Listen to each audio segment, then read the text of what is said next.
या रब या अल्लाह सद्दिद या अल्लाह। दोस्तों, लगातार उत्तर प्रदेश के सफर पे हूं। कई साथियों के फोन कॉल मैसेजेस आए कि आप देश के मुद्दों को जिस तरीके से दिखा रहे हैं और आपने जिस तरीके से बीते 3 महीनों के दौरान जंग की हर एक अपडेट साझा की है, आप वैसे ही जंग की अपडेट भी लगातार हमारे बीच पहुंचाते रहे, क्योंकि जंग में कई बड़ी अपडेट जो है हर दिन बदल रही है।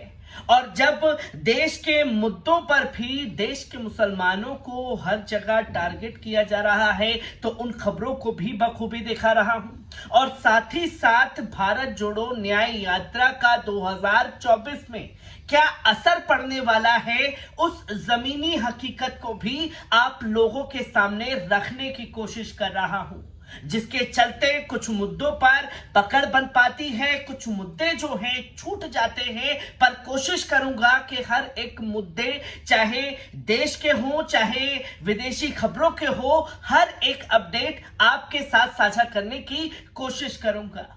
पर सबसे जरूरी खबर जो सामने आ रही है कि यमन, जिसमें लोग शुरुआत की जंग के दौरान मेरे खिलाफ वीडियो बना करके ये बता रहे थे कि कोई नहीं कूद रहा है, वो यमन किस तरीके से जंग में भारी तबाही मचा रहा है, ये चीज भी अब लोगों के सामने आने लगी है।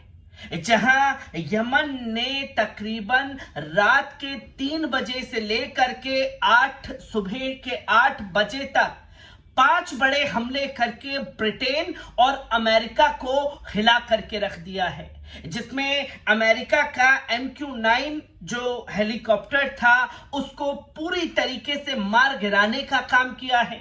और उस MQ-9 को मार गिराने का काम किया है, जिसे हाल ही में भारत ने खरीदा है और बताई है कि भारत की ताकत जो है इसको लेकर के बढ़ गई है। और ऐसे समय पर MQ-9 को किस तरीके से मार गिराने का काम हुतियों ने किया है, यह चर्चा का केंद्र बन गया है। जहां कई बड़े हमले जो हैं वो किए गए, हमले का वीडियो भी सामने आया है, जो कि आप सबसे पहले इस वीडियो पर नजर डालिए।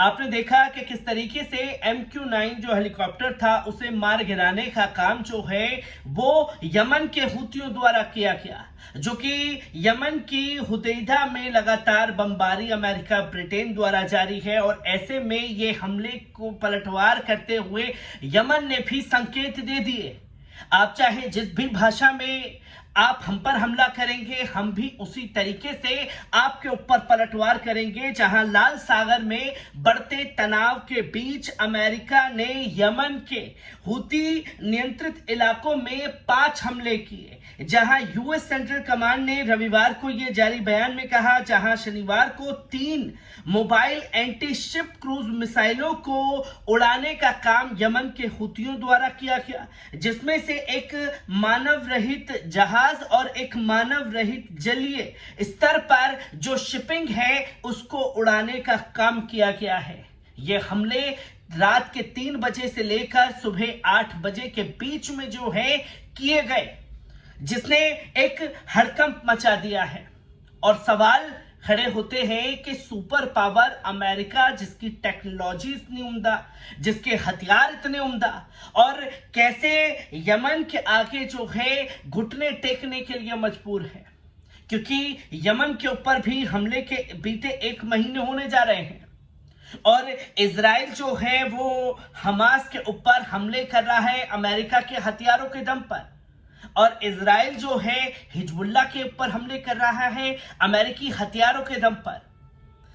और बीते 4 महीने से ज्यादा जंग के हो चुके हैं हमास के साथ में, ना हमास को आज तक खत्म कर पाए अमेरिका के वो हथियार, और बीते 4 महीने होने जा रहे हैं हिजबुल्लाह के साथ जंग में, ना हिजबुल्लाह को खत्म कर पाए हैं।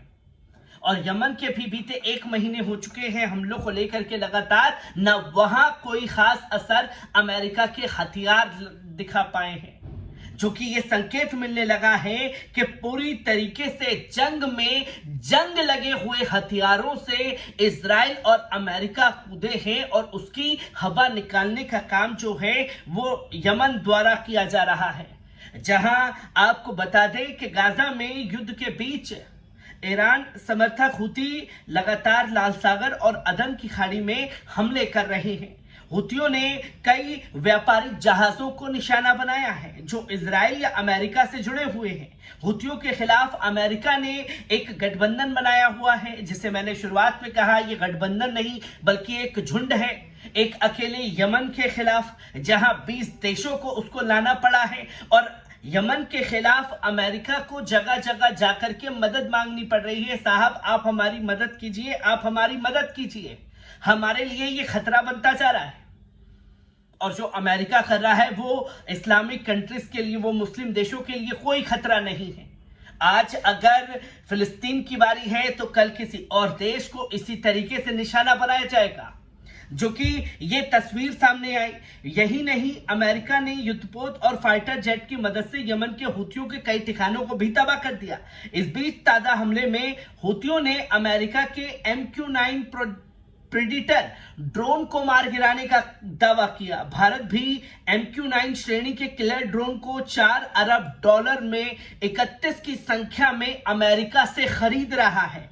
अदन की खाड़ी के पास हुई इस घटना के बाद अब अमेरिकी ड्रोन की क्षमता को लेकर के सवाल खड़े हो रहे हैं, जहां भारत ने उसे $4 अरब में खरीदा, जो कि MQ-9 जो ड्रोन है, शक्तिशाली ड्रोन, उसे खरीदने का काम।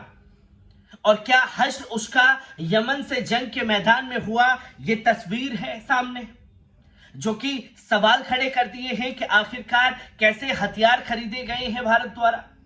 जो कि फिर यमन में हुतियों का प्रवक्ता ब्रिगेडियर जनरल याहिया सारी ने कहा कि हमने अमेरिका के MQ-9 ड्रोन को हुदैदा इलाके में मार गिराया है।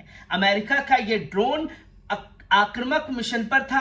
हुतियों ने इस ड्रोन पर मार गिराने का एक वीडियो भी जारी किया। अमेरिका के ये ड्रोन सबसे आधुनिक माने जाते हैं और उसे इसकी ताकत के रूप में देखा जाता है। इसी वजह से भारत भी इन ड्रोनों को खरीद रहा था। इससे पहले रूस के एक फाइटर जेट काला सागर में अमेरिका के इस किलर ड्रोन को तेल डालकर और टक्कर मारकर गिराने का वादा जो है रूस द्वारा किया गया।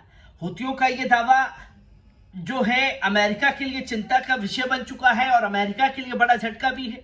इस बीच अमेरिका ब्रिटिश सैन्य गठबंधन ने यमन के लाल सागर बंदरगाह पर हुदैदा के हुती ठिकानों पर कई हमले किए, जिसके बाद सैटेलाइट टीवी चैनल अल मसीरा ने शनिवार को कहा कि हमले बंदरगाह शहर के उसके आसपास में हुए। इसमें शहर के उत्तर पश्चिम में अल सलीफ जिले में रास इस्सा का क्षेत्र भी शामिल है। अमेरिका के झुंड वाले देशों ने यह बड़ा खुलासा करके एक हमले की जानकारी दी।